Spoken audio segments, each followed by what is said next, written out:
আজ আমি এই জামাটির কাটিং আর সেলাই শেখাবো। আমি এখানে একটা কাপড়কে 4 ভাঁজে ভাঁজ করে নিয়েছি। কাপড় অনেক সময় অসমান থাকে, তাই কাপড়টি সমান করে কেটে নেওয়ার জন্য আমি প্রথমে 1 ইঞ্চি দাগ টেনে নিয়ে কাপড়টিকে কেটে নেব। আমি খুব সহজ নিয়মে কাটিং করে জামাটা তৈরি করা শেখাবো। এবার আমি 3 ইঞ্চি বরাবর সমান করে দাগ টেনে নেব। আমি যেহেতু 5 থেকে 6 বছর বাচ্চার জন্য জামাটি তৈরি করছি, তাই 3 ইঞ্চি দাগের নিচ থেকে জামার লম্বা নেব আমি 22 ইঞ্চি।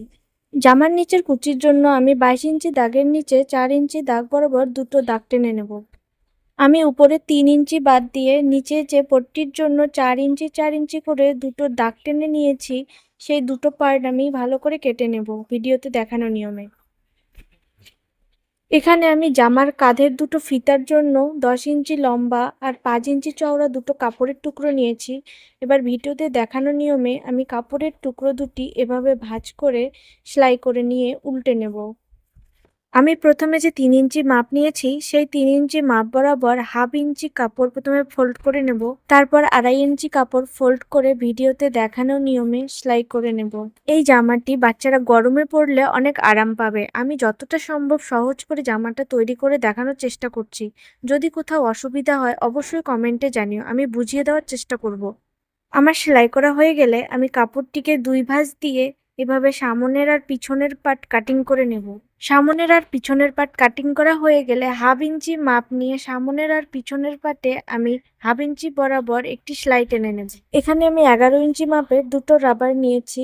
এবার রাবার দুটোকে আমি ভিডিওতে দেখানো নিয়মে হাফ ইঞ্চি সেলাই বাদ দিয়ে নিচের যে ঘরটি রয়েছে সেই ঘরে রাবারটি বসিয়ে ভিডিওতে দেখানো নিয়মে রাবারের 2 সাইড আমি জয়েন করে নেব। এবার রাবারটি টেনে টেনে রাবারের মাঝ বরাবর একটি চাপ সেলাই বসিয়ে নেব। আমার সামন পিছন দুটো পার্টেরই সেলাই কমপ্লিট। এবার দুটো পার্টের মাঝ বরাবর চিহ্ন করে নিয়ে মাঝের চিহ্নের 2 দিকে 2 ইঞ্চি 2 ইঞ্চি মাপ নিয়ে চিহ্ন করে নেব। আমি তো 5 বছর বাচ্চার জন্য জামাটি বানাচ্ছি, আপনারা কত বছর বাচ্চার জন্য বানাতে চান অবশ্যই কমেন্টে জানাবেন। আমার চিহ্ন করে রাখা 2 ইঞ্চি মাপের মধ্যে ফিতা দুটো বসিয়ে ভিডিওতে দেখানো নিয়মে দুটো পার্টেই একইভাবে সেলাই করে নেব। জামাটা তৈরি করা যে এতটা সহজ, আপনারা না বানালে বুঝতে পারবেন না। আর এই জামাটি বাচ্চাদের গায়ে অনেকটা কমফোর্টেবল। যে গরম পড়েছে, এই গরমে বাচ্চারা অনেক আরাম পাবে।